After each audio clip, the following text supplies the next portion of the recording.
اعوذ باللہ من الشیطان الرجیم، بسم اللہ الرحمن الرحیم۔ یہ 190 نمبر آیت کی میں ڈیٹیل تھوڑا سا بتانا چاہ رہی ہوں کہ ہمارے دین میں جنگ کرنے کا حکم کب ہمارے اوپر عائد ہوتا ہے۔ ہم تھوڑا سا سینیریو دیکھیں گے مکی دور کا، کہ جب مکہ میں مسلمان تھے تو وہ اپنا انڈیویجولی اپنے ریلیجن کو فالو نہیں کر پا رہے تھے۔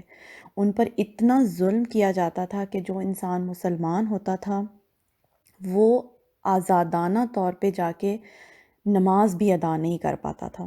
اتنا لوگوں پر ظلم کیا جاتا تھا، اور ہمارے نبی صلی اللہ علیہ وآلہ وسلم کے بارے میں بھی یہ آتا ہے کہ ایک بار خانہ کعبہ کے سامنے وہ نماز ادا کر رہے تھے تو دشمنوں نے لا کے ان کے اوپر گندگی پھینک دی سجدے کی حالت میں۔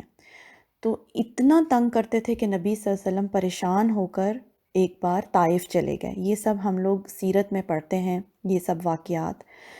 تو وہاں پر مسلمانوں کو کیا حکم تھا کہ وہ جوابی طور پر کچھ بھی نہیں کہیں گے۔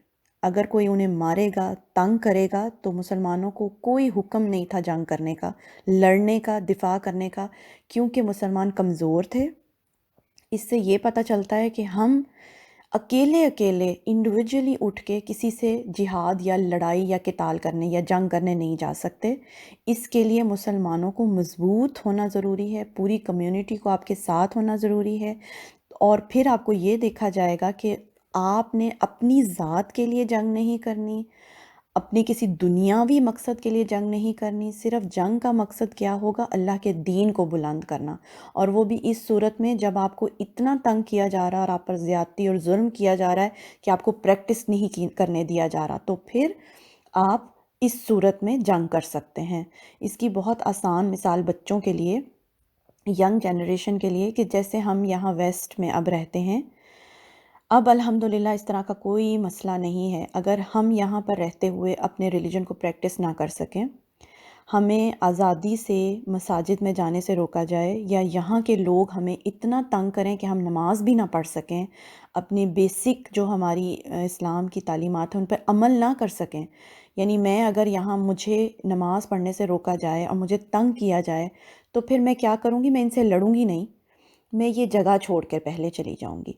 میں یہ جگہ چھوڑ کے کسی ایسی جگہ جاؤں گی جہاں پر لوگ سب مسلمان ہیں اور دین کو پریکٹس کرتے ہیں، وہاں جا کے میں اپنے دین کو پریکٹس کروں گی، پہلی چیز۔ دوسری چیز یہ کہ اگر وہاں جانے کے بعد بھی یہاں کے لوگ مجھے نہیں چھوڑتے اور مجھے تنگ کرتے ہیں وہاں جا کر بھی، تو پھر میں اپنی کمیونٹی کے ساتھ مل کر ان لوگوں کے ساتھ جنگ کر سکتی ہوں۔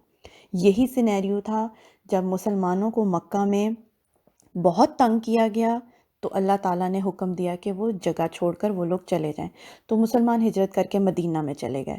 مدینہ میں جانے کے بعد مسلمان سٹرونگ ہو گئے، وہاں پر اسلامی ایک قانون بن گیا، نبی صلی اللہ علیہ وآلہ وسلم مدینہ کے سردار بن گئے، اور پھر مسلمان سٹرونگ ہو گئے۔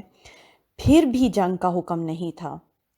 پھر کیا ہوا؟ جو قریش کے لوگ تھے، مکہ میں رہنے والے لوگ تھے، انہوں نے ان کو وہاں پر بھی سکون سے رہنے نہیں دیا اور ان کو تنگ کرتے رہے، جس کی وجہ سے پھر اللہ تعالیٰ نے حکم دیا کہ اب تم ظلم کو روکنے کے لیے اور زیادتی کو روکنے کے لیے اب تم دفاع کرو مسلمانوں کا، اور اپنے دین کا دفاع کرو، تو لڑائی کرو ان لوگوں سے جو تم پر ظلم کرتے ہیں، یہ جوابی طور پہ ہوگا۔ تو یہ سارا سینیریو ہے جنگ کا۔ اور جو سب سے پہلی جنگ ہوئی ہے مسلمانوں اور کافروں میں، پہلی لڑائی جو ہوئی ہے جنگ بدر، وہ کس طرح سے ہوئی ہے اس کا تھوڑا سا میں آپ کو بیک گراؤنڈ بتاؤں گی، تاکہ آپ کو یہ پتہ چل جائے کہ اسلام میں جنگ کرنا کب جائز ہے۔ جب مسلمان اپنے گھر بار چھوڑ کر، زیادتیوں سے، مظالم سے، ظلم و ستم سے تنگ آ کر اپنے گھروں کو چھوڑ کر دوسری جگہ شفٹ ہو گئے، تو اصولی طور پر ان کے جو گھر بار تھے یا ان کی جو جائیدادیں تھیں یا جو مال تھا، وہ مکہ والوں کو دے دینا چاہیے تھا مسلمانوں کو۔ مسلمان بالکل خالی ہاتھ ہو کر مدینہ پہنچے۔ ظلم سے ستائے ہوئے لوگ جب مدینہ پہنچے تو اب وہ سٹرونگ ہو گئے، اور اب وہ لوگ اپنی چیزیں واپس لے سکتے تھے۔ تو کیا ہوا؟ پتہ چلا کہ ایک قافلے جاتے ہوتے تھے نا، تجارت کے، یہ لوگ تجارت کرتے تھے، تو پتہ چلا ابو سفیان جو مکہ کا سردار ہے وہ ایک قافلہ لے کے گزر رہا ہے، چونکہ مسلمانوں کا جو سارا اثاثہ تھا، جو ساری پراپرٹیز تھیں، وہ اب مکہ والوں نے، کافروں نے ضبط کر لیں، بے جا ضبط ہو گیا نا ان کی گھروں کے اوپر، ان کی پراپرٹیز کے اوپر۔ تو اب مسلمانوں کا حق تھا کہ وہ اپنا حق واپس لیں، وہ اپنی چیزیں واپس لیں۔ اس لیے نبی صلی اللہ علیہ وسلم کے ساتھ کچھ چند لوگ نکلے مدینہ سے کہ جو قافلہ جا رہا ہے ان سے ہم اپنی چیزیں لے لیتے ہیں، کیونکہ یہ ایک رائٹ تھا نا ان کا کہ ایک قافلہ جا رہا ہے مکہ میں، مکہ والوں کا، تو وہ ان سے اپنا سامان واپس لے لیں، ان سے کچھ سامان لے لیں، کیونکہ وہ اپنا سامان تو چھوڑ آئے تھے مکہ میں، تو یہ ان کا رائٹ تھا، وہ لینے کے لیے یہ لوگ نکلے گھروں سے۔ لیکن کیا ہوا، قافلوں کو پہلے ہی پتہ چل گیا کہ مسلمان جو ہیں وہ ہم سے سامان لینے کی نیت سے نکل آئے ہیں، تو وہ قافلہ تو نکل گیا مکہ۔ مکہ جا کر انہوں نے لوگوں سے کہا کہ مسلمان جو تھوڑے سے نکل کر آئیں آپ ان سے لڑو، ان کو مار دو جا کے۔ تو ناحق وہاں سے 1000 کی آرمی بن کے لڑائی کرنے کے لیے مسلمانوں سے نکل آئی مکہ سے۔ یہاں پر جو مسلمان گئے تھے وہ لڑنے کی نیت سے نہیں گئے تھے، وہ تو اپنا حق لینے کے لیے نکلے تھے گھر سے، لیکن جب ان کو یہ پتہ چلا کہ آگے سے لڑائی کرنے کے لیے، جنگ کرنے کے لیے سارے قریش کے لوگ سردار مل کر آ گئے ہیں، آرمی بن کر ان سے لڑائی کرنے کے لیے آ گئی ہے، تو کیا ہوا، مسلمانوں کو اپنا دفاع کرنے کے لیے، اپنے رائٹ کے لیے، اپنے دین کو بچانے کے لیے، باقی مسلمانوں کو بچانے کے لیے ان سے لڑنا پڑ گیا۔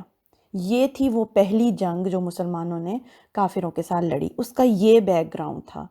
اب بیک گراؤنڈ ہم لوگوں کو تو پتہ نہیں ہوتا، اور لوگ اس کو اتنا مس انٹرپریٹ کرتے ہیں کہ اسلام میں جنگ کرنا جائز ہے، لڑنا جائز ہے۔ وہ لڑائی کب ہوگی، اس کے پیچھے کوئی لاجک ہے، وہ ظلم کو ختم کرنے کے لیے، ظالم کا ساتھ دینے کے، مظلوم کا ساتھ دینے کے لیے، اور اپنے دین کو ڈیفینڈ کرنے کے لیے، دفاع کرنے کے لیے ایک مسلمان لڑتا ہے۔ یہ ایسے نہیں ہے کہ کچھ لوگ اٹھ کر کھڑے ہو جائیں اور کہیں کہ اب سب کافروں سے ہم لڑنا شروع کر دیں گے، جیسے آپ نے دیکھا نیوزی لینڈ میں ایک بندہ اٹھا، وہ گن لے کے گیا مسجد میں، سب کو اس نے شوٹ کر دیا کہ بھئی سب کو میں مار دوں گا۔ یہ اس طرح سے نہیں ہوتا کہ مسلمان اٹھیں اور اٹھ کے کہیں میں سارے کافروں کو مار دوں گا۔ یہ جنگ نہیں ہے اسلام میں۔ اسلام میں جنگ کب جائز ہے، جب آپ پر ظلم ہو رہا ہے تو آپ اتنے، اور آپ سٹرونگ ہوں، اکیلا بندہ نہیں اٹھ کے جنگ کر سکتا، لڑ سکتا، آپ اتنے سٹرونگ ہیں کہ آپ اس ظلم کو روکنے کے لیے، اپنا دفاع کرنے کے لیے اٹھیں، تو آپ کو چاہیے پھر کہ نیکی پھر اس وقت یہ نہیں ہے کہ آپ بیٹھے رہیں اور ظلم سہتے رہیں، پھر اللہ تعالیٰ نے آپ کو اجازت دی ہے کہ آپ اٹھ کر اپنا دفاع کر سکتے ہیں۔ تو یہ صورتحال تھی، اور پہلی جنگ کی جو بیک گراؤنڈ ہے وہ میں نے آپ کو بتائی۔ تو پھر وہ 313 صرف لوگ تھے جو صرف اپنا حق لینے کے لیے گھروں سے نکلے تھے، لیکن جب ان کا سامنا ہو گیا ایک بڑی آرمی کے ساتھ، تو پھر پہلی جنگ جو ہے مسلمانوں نے لڑی، اور آپ کو پھر پتہ ہے کہ جنگ بدر میں کامیابی ہوئی مسلمانوں کو۔ بے شک تھوڑے لوگ تھے، لیکن اللہ تعالیٰ نے پھر ان کو فرشتے آسمان سے اتارے اور اس جنگ میں ان کی مدد ہوئی۔ لیکن یہ سب تب ہوگا جب آپ اپنی ذات کے لیے نہیں، اسلام کو ڈیفینڈ کرنے کے لیے لڑیں گے۔ تو یہ وہ آیت تھی، اس کی تھوڑی سی میں بیک گراؤنڈ بتانا چاہ رہی تھی۔ سبحانک اللہم و بحمدک، اشہد ان لا الہ الا انت، استغفرک و اتوب الیک۔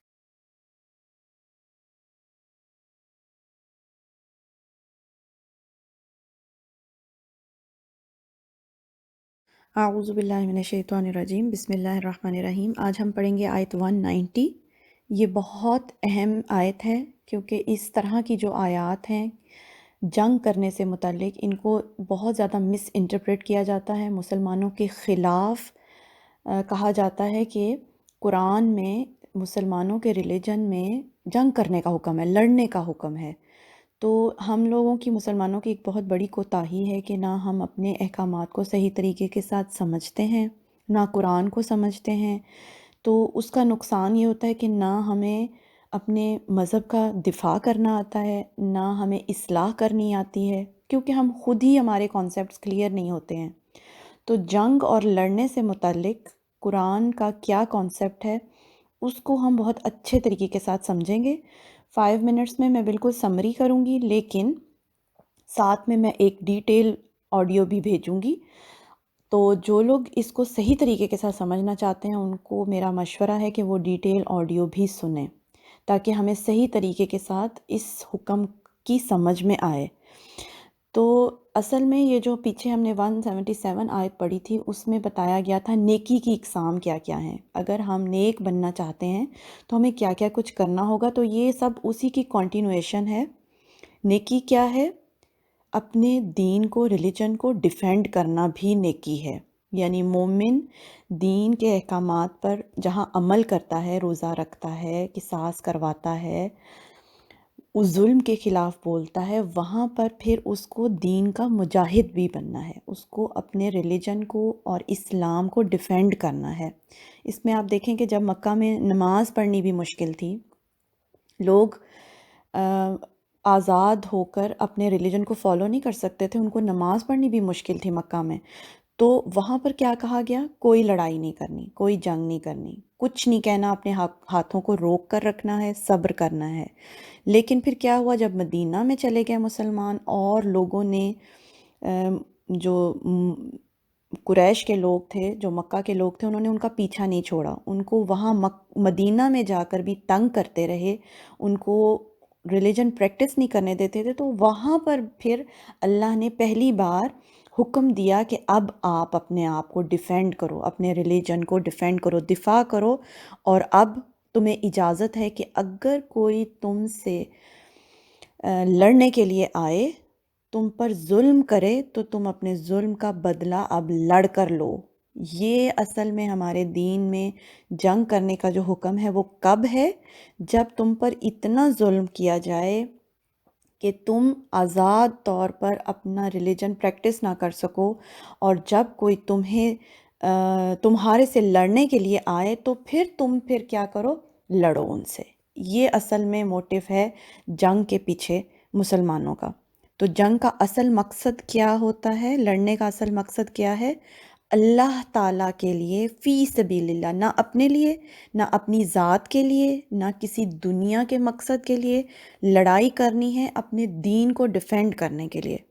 یہ نہیں ہے کہ آپ بیٹھے بیٹھے اٹھ کر اچانک چل پڑیں کسی سے بھی لڑنے کے لیے کہ اب تم مسلمان ہو جاؤ، میں تم سے لڑائی کر کے تمہیں منوا لوں گا۔ یہ مقصد نہیں ہے جنگ کرنے کا۔